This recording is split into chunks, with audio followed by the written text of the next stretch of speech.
Well, you win some and you lose some. That sentiment rings true not just for games, but rosters as well, as Parkland lost 9 seniors to last year's district championship squad. The win, however, is that they've got 6 sophomores on this year's varsity team. Scott Trumbauer saying they will see time in the rotation throughout the season, and complemented with the 6 returning seniors, Parkland again is poised to be a threat both in the EPC and the district. The young guys have really stepped up and have really been pushing the older guys in practice, and it's been a nice dynamic so far. We definitely have, a couple of the sophomores have been playing and passing and playing defense so well this year. So, that just makes everything else look a little easier. It takes the pressure off the setter a little bit.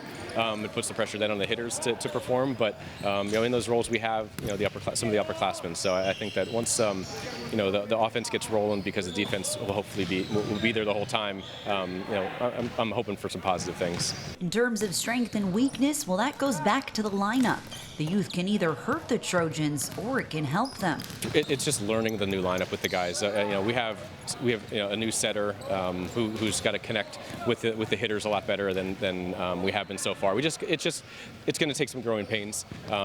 But just once we get those connections going, I think we have the defense and the passing to kind of get us in system a little bit. But the youth in certain positions are going to cause some errors throughout the year, and I'm more than willing to accept those. It's just how do we grow after a couple matches and see how they begin to really mesh. Parkland hits the ground running with 3 matches in 6 days, starting with Whitehall next Friday to open its season. I love playing a lot of matches in a short period of time, and we did last year at the end of the season, jamming matches in just to get them all in. But we started out with Whitehall again this year, and that's what we did last year, and it's kind of it's a good early season check. I mean, one of the 2 teams is going to walk out with a loss, and may feel like they have pressure on them. But you want to play the better teams early just to see where you stand, what you got to work on, so that when you see them again, and we see them again at the end of the season, what do we got to do to improve? And we added a non-league match at the very end of our season this year with Penn Ridge.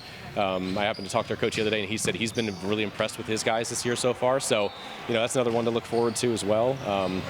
We jammed Liberty in there twice as well, and they're going to be a pretty good team this year. So the schedule's packed, and our 2 regular tournaments we get to go to again finally. So we've missed out for 2 years now. So we're back to get to go and see the West Coast teams and the teams from the Harrisburg area again. So it'll be great to get out there again.